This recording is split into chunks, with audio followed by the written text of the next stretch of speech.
The internet is full of advice on what you can do to improve as a candidate and increase the likelihood of you getting a job. But in today's video, I'm going to give you the single fastest way you can improve as a candidate.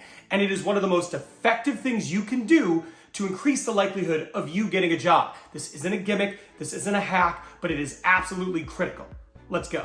Now, there are a lot of strategies to showing you're a great candidate, but honestly, some of the most powerful things you can do aren't hacks, they aren't tricks, and they might even be a little bit boring. But there are things that you can do that absolutely increase the likelihood of you getting a job. And they're actually not that hard to do. In today's video, I'm gonna go through two different ways to accomplish one thing that will make you stand out as a great candidate and make it inarguable that you would be a good hire. Now, my channel is full of different things you can do, and those things do have value, but I also feel like if you don't do this thing right here, all those other things really aren't gonna matter. You could still interview well and they could like you as a person, but if you can't do what I'm about to talk about, it's gonna be a problem. Now, what we're talking about today is showing that you are a great job fit. You have the skills and abilities to address the issues they have with this talent gap. You're gonna be talking about your qualifications, you're gonna be talking about job fit, and you're going to do it in a strategic and effective way. Now, the first thing I want to do is I want to pull up a job description. I want to talk you through exactly what you need to do to show them you are a great fit, how to go about doing it, and how to prioritize the different aspects of your background and how you communicate it in an interview. Now, let me put up this job ad that was in LinkedIn. So this is a LinkedIn job posting, and it's by Trek in Madison, Trek Bicycle, and they're looking for a software engineer, a software developer. Now, if you're watching this and you are not a software engineer, that is okay. This still applies. But I wanted to use a specific job description because I want to show you how it's done. Now, if you look at this, they say the perfect candidate will have blank. And below that, they have requirements. It's really important to look at these things because going into an interview, you need to be able to tell them beyond a shadow of a doubt that the things that are most critical to success in the role, you have those things. Now, one of the things that people don't know necessarily, but recruiters do know, and people who create job descriptions know, is that when you look at a job description here, and you see the qualifications, the must-haves, the perfect candidate will have, they are typically ordered most important to least important. So the things that are most critical are the things that are going to be on the top. And the things that perhaps they're willing to negotiate on, or maybe that's something you can learn, those are towards the bottom. But when you look at a job description and you see those first two bullet points, those are things that typically you are going to need to have.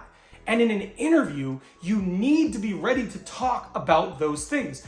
Now, let's take a look at this job description and talk about what you'd specifically do in preparing for this and being able to talk about this that would make you seem like a good fit. Now, the first bullet point here under the perfect candidate, this is basically software development. This is, creating software working. This is a basic function of the role, right? Of being a software developer, right? Like it's key to it. It's essential. It's like recruiting for a recruiter.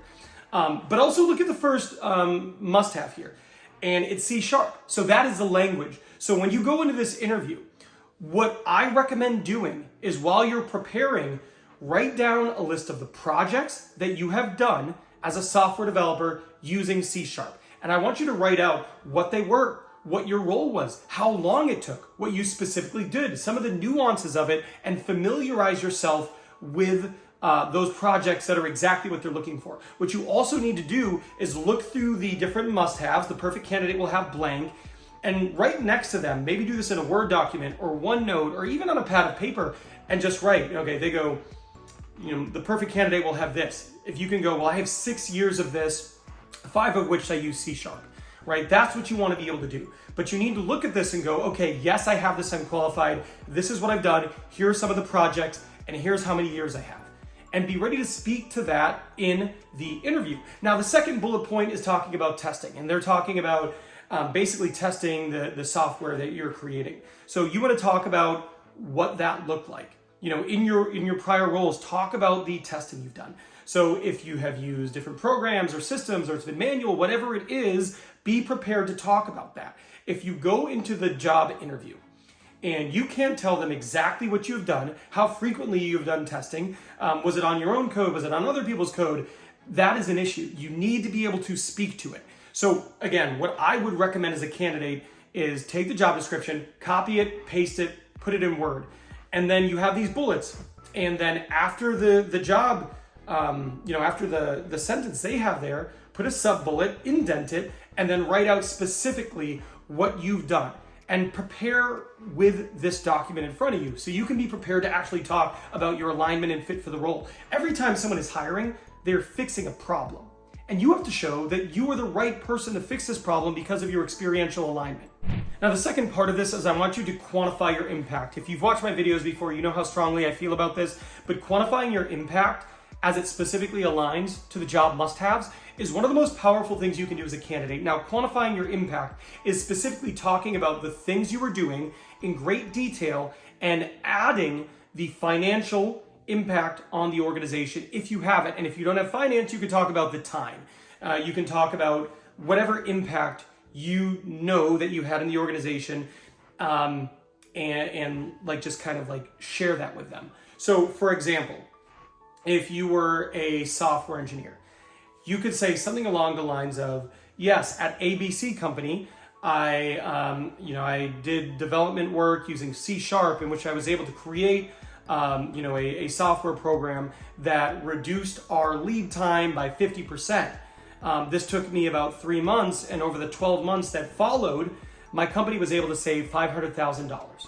Right? That right there is maybe a weird way, but like that is a way to quantify your impact, right? Not a software engineer. If software engineers, if you're listening to that and be like, Ben, I would never say it like that, give me some grace. But you get what I'm saying. Talk about, I did blank over blank period of time, and over the next blank period of time, I was able to save my company blank dollars, or I was able to generate blank in revenue. What you were doing is quantifying your impact. So if you can look at the job description, talk about what you've done, come with examples of things you've done, you can speak to your qualifications and then add to that, quantifying your impact. That is one of the most powerful things you can do as a candidate, and I guarantee you it's going to help you land your next job offer. One of the other things you can do that is incredibly powerful is really impress in the first 3 minutes of an interview and the last 3 minutes of an interview, which is why I made this video. This video is how to land a job in 6 minutes. The reality is the first 3 minutes and the last 3 minutes disproportionately impact the likelihood of you getting a job. So it is really important to nail those minutes of the interview. If you watch this video right here, I guarantee you will crush the first 3 and the last 3 minutes of the next interview you have. So I am done here, but I will see you over there.